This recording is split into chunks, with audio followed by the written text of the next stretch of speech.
নমস্কাৰ বন্ধুসকল, মই হিৰেন। আজি আমি জানিম এই 2025 বৰ্ষৰ এই মাহটোত আপোনালোকৰ সম্পূৰ্ণ ৰাশিফলৰ বৰ্ণন। এই মাহটোত তুলা ৰাশিৰ ব্যক্তিসকলে কেনেধৰণৰ ফলাফল লাভ কৰিব। প্ৰথমে মোৰ চেনেলটো আপোনালোকে ছাবস্ক্ৰাইব কৰি ল'ব, যাতে মোৰ পিছৰ ভিডিঅ'বিলাক আপোনালোকে সহজে লাভ কৰিব পাৰে। লগতে মোৰ ভিডিঅ' যদি ভাল লাগে তেন্তে লাইক আৰু শ্বেয়াৰ কৰিব, কমেণ্ট কৰি আপোনালোকৰ মনোভাৱ প্ৰকাশ কৰিব। এতিয়া আহোঁ মূল বিষয়লৈ। আজি আমি জানিম এই 2025 বৰ্ষৰ এই মাহটোত সম্পূৰ্ণ ৰাশিফলৰ বৰ্ণন। আমাৰ সকলোৰে মনত এটা কৌতূহল আছে যে আগন্তুক মাহটো আমাৰ বাবে কেনেকুৱা হ'ব।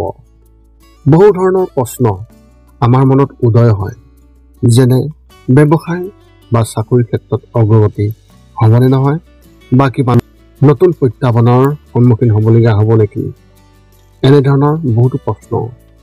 সেয়েহে আপোনালোকক এই ভিডিঅ'টোৰ জৰিয়তে ৰাশি আৰু ৰাশিফলৰ ওপৰত ভিত্তি কৰি ৰাশিফলৰ ওপৰত বিভিন্ন গ্ৰহ আৰু নক্ষত্ৰমণ্ডলৰ প্ৰভাৱ আৰু গতিবিধিৰ বিষয়ে অধ্যয়ন কৰিছোঁ।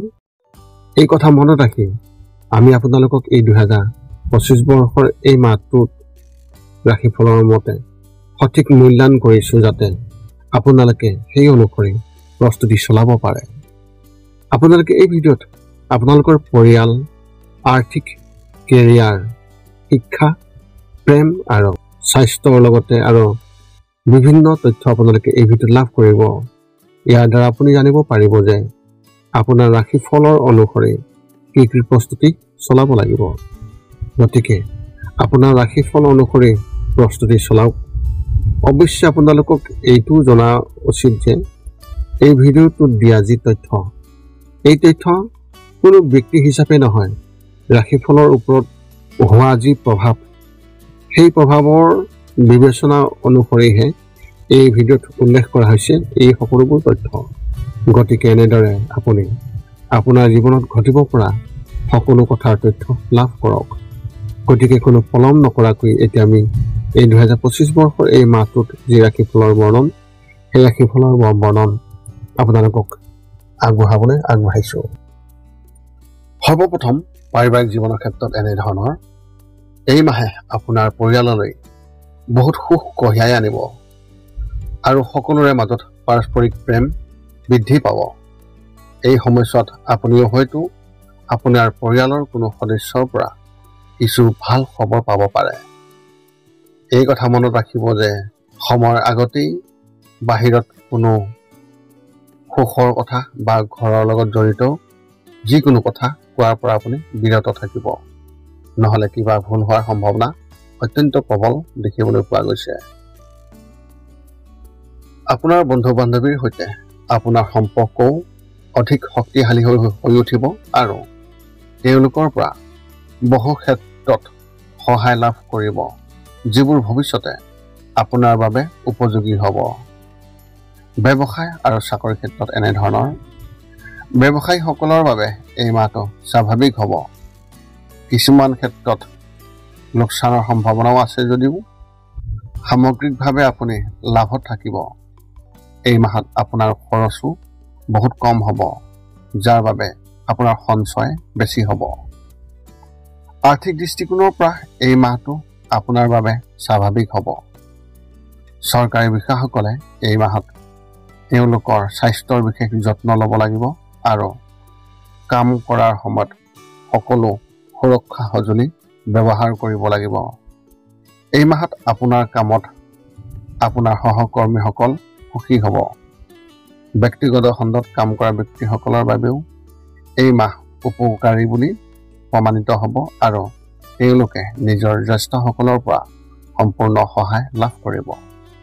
শিক্ষা আৰু কেৰিয়াৰ ক্ষেত্ৰত এনেধৰণৰ, যিসকলে এতিয়াও স্কুলত পঢ়ি আছে তেওঁলোকৰ বাবে এই মাহটো তেওঁলোকৰ পঢ়াৰ বোজা কম কৰা দেখা যাব আৰু তেওঁলোকে ক্ৰীড়াত অধিক সময় কটাব। এই সময়ছোৱাত খেলিবলৈ ওলাই যোৱাৰ পৰা আপুনি বিৰত থাকক, নহ'লে কিছু ক্ষতি হোৱাৰ সম্ভাৱনা আছে। উচ্চ শিক্ষা গ্ৰহণ কৰা ছাত্ৰ ছাত্ৰীসকলে শিক্ষকৰ লগত সুখী হ'ব আৰু তেওঁলোকৰ পৰীক্ষাটো তেওঁলোকে ভাল নম্বৰ লাভ কৰিব পাৰিব। প্ৰতিযোগিতামূলক পৰীক্ষাৰ বাবে প্ৰস্তুতি চলা ছাত্ৰ-ছাত্ৰীসকলে এই মাহত অলপ অস্থিৰ অনুভৱ কৰিব পাৰে আৰু তেওঁলোকৰ ভৱিষ্যতৰ সন্দেহ তেওঁলোকৰ মনত থাকিব। এই সময়ছোৱাত আপুনি আপোনাৰ মনটোক শান্ত কৰি ৰাখক আৰু প্ৰস্তুতি চলাই যাওক।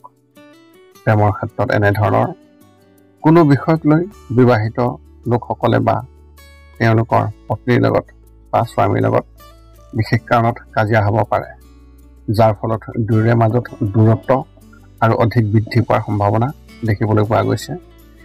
এনে পৰিস্থিতিত ইয়াৰ পৰা এটা ডাঙৰ ইছ্যু সৃষ্টি হোৱাৰ সম্ভাৱনা দেখিবলৈ পোৱা গৈছে। এনে কৰাৰ পৰিৱৰ্তে তেওঁলোকে মুকলিকৈ কথা পাতক যিসকলৰ এনে সমস্যা হয়, আৰু কঠোৰ শব্দ ব্যৱহাৰ নকৰিবলৈ আপোনাক অনুৰোধ কৰা হৈছে, নহ'লে আপোনালোকৰ সংসাৰত পৰিস্থিতি আৰু বেয়া হ'ব পাৰে।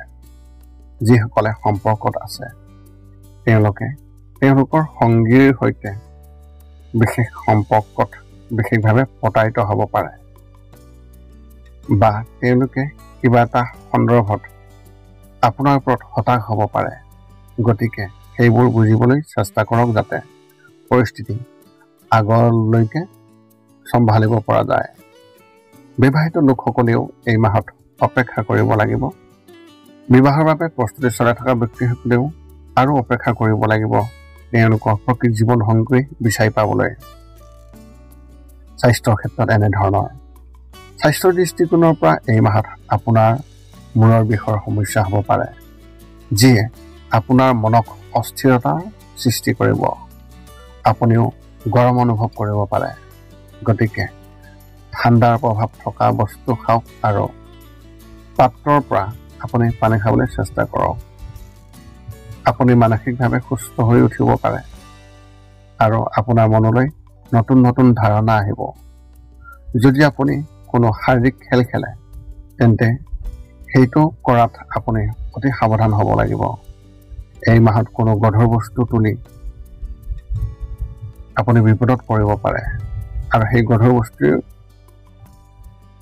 তুলি লোৱাৰ পৰা আপুনি বিৰত থাকক, নহ'লে আপোনাৰ পিঠিৰ মাচুল এনেধৰণৰ সমস্যাৰ সন্মুখীন হ'ব পাৰে, যিটো বিষৰ সমস্যা হ'ব বা ফ্ৰেকচাৰ হোৱাৰ সম্ভাৱনা আছে আপোনাৰ কঁকালত।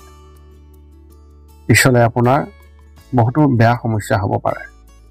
আপোনাৰ এই মাহত শুভ সংখ্যা হিচাপে 6 আৰু শুভ ৰং হিচাপে আপুনি এই মাহত বগা ৰং ব্যৱহাৰ কৰিব। বৃশ্চিক ৰাশি ব্যক্তিসকলৰ বাবে এক বিশেষ তথ্য। যদি আপুনি বিবাহিত আৰু আপোনাৰ পত্নীয়ে বা আপোনাৰ স্বামীয়ে আপোনাৰ ওপৰত খং কৰি আছে, তেন্তে এই মাহত তেওঁৰ বাবে বিশেষ কিবা এটা কৰিবলৈ চেষ্টা কৰক।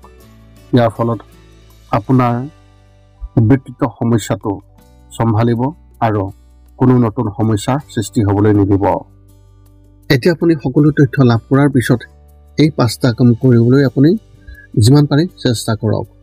সৰ্বপ্ৰথমটো হৈছে আপুনি আপোনাৰ শৰীৰটো সুস্থ কৰি ৰাখিবলৈ দৈনিক যোগাসন কৰক, য'ত মূলতঃ 10 মিনিটৰ বাবে ওমকাৰ মন্ত্ৰ, 10 মিনিটৰ বাবে কপালভাতি আৰু 10 মিনিটৰ বাবে অনুলোম বিলোম। ইয়াৰ লগে লগে আপোনাৰ শাৰীৰিক আৰু মানসিক স্বাস্থ্য একেবাৰে নিখুঁত হৈ থাকিব। 2 নম্বৰটো হৈছে ৰাতি শোৱাৰ আগতে নিস্তব্ধ আৰু নিৰ্জন ঠাইত 10 পৰা 20 মিনিট ধ্যান কৰিব লাগে। ইয়াৰ দ্বাৰা 2টা উপকাৰ পোৱা যায়। এটা হ'ল আপুনি ভাল টোপনি পাব আৰু দ্বিতীয়টো হৈছে পিছদিনা আপুনি সতেজ অনুভৱ কৰিব। ধ্যান কৰি থাকোঁতে মধ্যমীয়া শব্দৰ শান্ত সংগীতো আপুনি শুনিব পাৰে। 3 নম্বৰটো হৈছে প্ৰতি মংগলবাৰে পুৱা নিশ্চয় হনুমান চালিচা পাঠ কৰক আৰু হনুমান মন্দিৰ দৰ্শন কৰক, নতুবা আপুনি বিষ্ণু মন্দিৰ দৰ্শন কৰক। ইয়াৰ দ্বাৰা আপোনাৰ আৰু আপোনাৰ পৰিয়ালৰ যিকোনো সদস্যৰ সংকট দূৰ হ'ব আৰু সদায় সুখ আৰু শান্তি থাকিব। 4 নম্বৰটো হৈছে ঘৰৰ বাহিৰত গৰু আৰু কুকুৰক প্ৰতিদিনে আপুনি পাৰিলে খাদ্য খুৱাব লাগে। খাদ্য খোৱাওক আৰু যদি পাৰে চৰাই চিৰিকটি আদিকো খাদ্য আৰু পানীৰ যোগান ধৰক। এই পৃথিৱীখন যিমান আমাৰ সিমানেই সিহঁতৰ। নিতৌ ইহঁতক খুৱাই আমি তেওঁলোকৰ পৰা এক আশীৰ্বাদ লাভ কৰিব পাৰোঁ আৰু আমাৰ ওপৰত থকা গ্ৰহবোৰৰ কুপ্ৰভাৱ দূৰ হ'ব। সদশেষত 5 নম্বৰটো হৈছে আপুনি পাৰিলে মাজে মাজে চৌপাশৰ দুখীয়া ব্যক্তিসকলক আপুনি পাৰিলে সহায় কৰক আৰু ভোকাতুৰ ব্যক্তিসকলক আপুনি পাৰিলে খুৱাবলৈ চেষ্টা কৰক। যদি আপোনাৰ মনত এতিয়াও জ্যোতিষ সম্বন্ধীয় কিবা প্ৰশ্ন আছে তেন্তে আপুনি আমাক এই ভিডিঅ'ৰ তলত কমেণ্ট কৰি আমাক অৱগত কৰক, যাতে আমি আপোনালোকক সেই প্ৰশ্নৰ উত্তৰ আমি অতি সোনকালে দিবলৈ আমি সুবিধা পাওঁ আৰু আমি আপোনালোকৰ প্ৰশ্নৰ অতি সোনকালে উত্তৰ দিবলৈ আমি সকলো সময়তে সাজু আছোঁ। এই আছিল এই 2025 বৰ্ষৰ জুন মাহটোত বৃশ্চিক ৰাশি ব্যক্তিসকলে লাভ কৰিবলগীয়া সম্পূৰ্ণ ৰাশিফলৰ বৰ্ণন। পুনৰ লগ পাম অন্য এটা ভিডিঅ'ত। আজিলৈ ধন্যবাদ।